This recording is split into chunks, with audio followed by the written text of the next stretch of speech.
This is going to be the absolute 100% beginner guide. This is what you should watch before starting anything. If you want to build your own website using WordPress, this is where to start.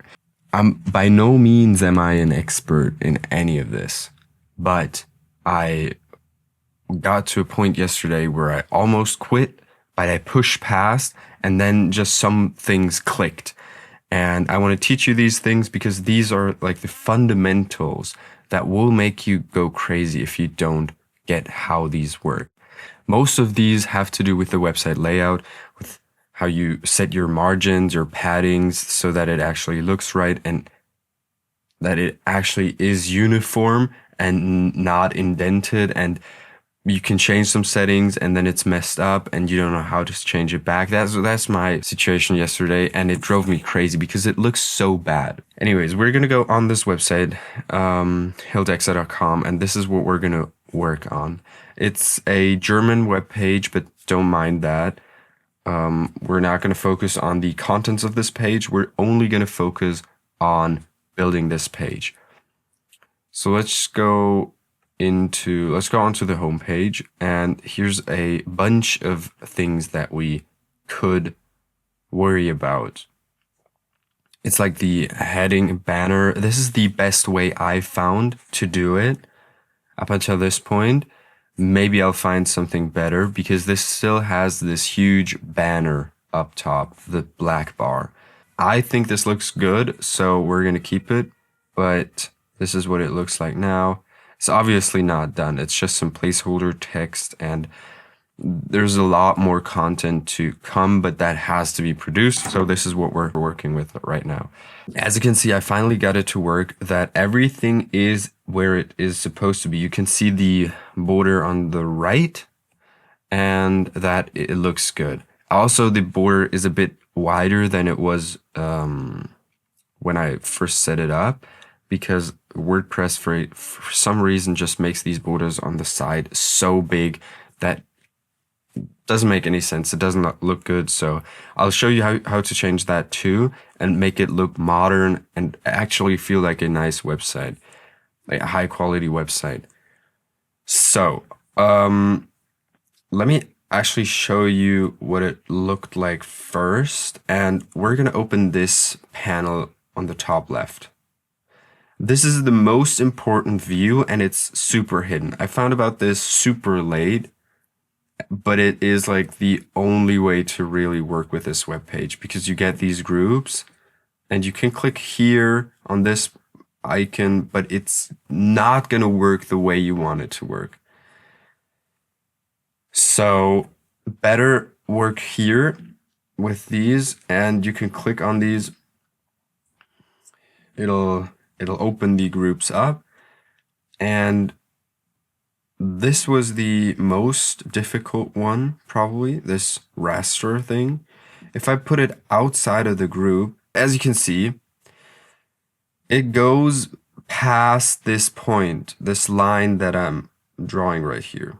That this line, and this one doesn't conform to it. Don't know exactly why that is, but I know how to fix it. And there's like different options here. Obviously, we can go on the right side, inspector again. We can look what we get here. Get block, position. We can obviously also click into this, and then we get these. We get to change the orientation, but we also could go ahead and add a padding right here. It's not going to do anything. I would recommend you not touch this. Not touch this, because if you touch this, you have to change it for each and every one manually, and that's not something we're looking to do. If you are, you can do that if at some point you need something to look a little different, but for me, I want this uniform look, because that's just what I want, and that's what looks good in my opinion. So I'm not going to go through every single item on my left side here and change the margins myself. You can also do this here, but as you can see, it's not changing anything, especially since we're just editing one of these list items. So the easiest fix I found was to put this raster in a group, which already is kind of a group, but for some reason it just wants to be in another group. So you click this group, and this is where the real settings happen. You can choose between no, and then it will conform to the 1400 pixels that we set. I'll show you how to set those too, because the standard amount is like 1200, which is way too little. You can make it wide, but I believe it's not going to let you do that because we have this toggle on. If we turn this off, it's going to actually take what we put in here, or we can do full width. So always keep in mind, these two settings work together. This toggle in layout right here, and these settings right here. Because if you have this toggle on, no matter what you set here, doesn't matter. It's not going to change anything. So that's the first thing that is not intuitive. And then you can go ahead here and like say 800. You can change every single setting in here too. You can do whatever you want. I mean, it's cool to have this much customizability, but look at this. Okay, so as you can see, we can set it to 800 and it's going to be squished in even more. That's something you could want. It's useful to have this, but it is also so confusing. So we're not going to worry about that anymore. We're going to set it to 0. Now, we're not going to set it to 0. We're going to leave it empty. We're going to leave this toggle on, and we're going to go to none here. So it takes the full width. And now we get this beautiful line that actually works, that shows, wow, that looks so good. Now we're going to save this and go to, we'll edit a different page too. Don't worry. We'll show a bit more of this in detail. But I want to go to my customizer. So we're going to go to design, styles, and layout.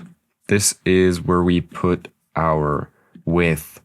And this changes throughout the whole page. If we didn't change any settings, or if we did change, we reverse them as I showed in the previous step. This is where we set our borders on the website. This is where you can get creative, where you can see what works for your page the best. We could go super wide, like this, which on desktop, I definitely don't think is a good idea. You want to have these borders. That's kind of like the industry standard for a reason. I think it looks good too, and you can just read it better. Some graphics you can extend throughout the whole page that might be better for showing more content, but keep in mind that the text should be thin. So having thin text and then a image row that extends out might look weird. And just add a carousel, that will do it, and showcase everything too. There's some other settings here that you can change that does make a difference. I don't know if it doesn't update, but it should make a difference. And this wouldn't be a bad choice. I would like to use this for uniform margins between, or what is between, I think it is margins between the text blocks, as you can see right here where my mouse is at. But in this case, I added a spacing and manually adjusted it, which is okay, but having a uniform spacing would look nice. Even if you don't notice it, subconsciously you can tell. So sadly, this is not the option right here, so I haven't found it because it does add space above the header, which does not look good. But what we do have is the space between the blocks here, which we can use. But I found that this is not enough. I'm going to leave it at 1.2. I believe that's the standard too. Not quite sure, but that is not enough for right here, because and then again, you do want different spacings sometimes. So I'm going to keep it like this. This looks good. The space between the headings and the titles and the different text. And you can make this smaller too. I'll show you that as well. Most important settings of your page. This will make it look professional or correct right away. And if we, I don't know, hold up, let me see. Can we preview this on a mobile device? I believe this is the mobile page. There's still this border, so let's see. That is, okay. I'm learning myself, so please. This is basically for, or you can only really see it on mobile with these settings that I chose for desktop. So this is basically where you set once and for all pages, you set the borders, I believe. The margin, yes. This should be the margin, yeah.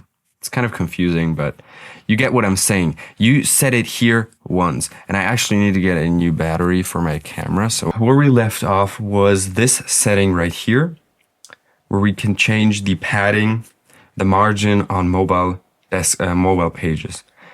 So for me, I do like this wide look, but it shouldn't be too wide. And for this, you can like take inspiration of other pages that you see or stick with the standard, but I wouldn't choose something like wide. This just does not look good in my opinion. And with it being uniform, this looks okay, but still, I'm gonna go to normal or maybe even small up to very small, but we'll see about that. That's the cool thing. If you change it here, you will be able to see it on all pages. So again, to recap, this is the most important page. Click on verify and save. This is the most important page, I would say, when it comes to design and making it look good. Because the templates are fine. You just got to know how to work with them and how to make it look a bit better. And obviously, if you want a special page that the content itself cannot make it stand out, you will have to look for a custom theme. But I think this works just fine if the content itself has enough value and is the selling proposition itself. So I'm going to stick with this for now. And there's a lot of customizations that if you have the time, that's another thing. You have to have the time and be willing to put up with this software because as you can see already, it's not intuitive. Here, under colors, we can also change the buttons and you can see there's two colors here. You can see one is the text, one is the button. For me, it's the wrong way around, but that's just because I didn't read it correctly. Here you can see is background, and I'll just click that. Let me first copy this color, then we'll go into background, and this is when we can paste this in here. And now for text, I want to see, I'm not a huge fan of this. Maybe white does look better. I think this is fine. Okay, and I want to follow the general rule of the pricing structure, having one that is super high. Obviously, you got to decide here between, do you want to do price discrimination or do you want to do price anchoring? Both great options. Maybe it can work together. Okay, so anyways, enough planning of the actual website. What I want to show here is that once you do this, you have set everything up correctly.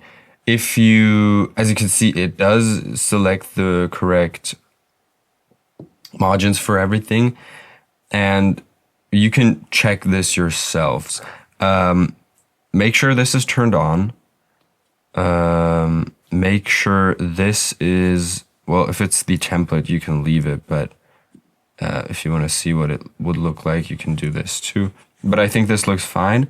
And then for the final step, if you still have doubts that this is somehow the wrong size, you can check this one too. None. And for example, let's turn this back. This was actually the wrong setting, I believe. I don't know why, but this is basically, these are the steps you go through and then you get to the result you're looking for. There's a bunch more to go over. There's custom questions you're gonna have. And if you do, leave them in the comments. And if I get enough comments, I will make a follow-up video. I will take a look at what I know and what I can teach you. But this is basically, I know this is a short video, but this is and was just supposed to be the absolute minimum basics that you have to know to get started, because this was the most frustrating. If you get this down, the design will look nice, coherent, fluid, and you will be able to design a great site. And from there on out, it's pretty much about the content that's going to make the website stand out. So thanks for watching. And if you like this video, you can leave a like. I will see you in the next one.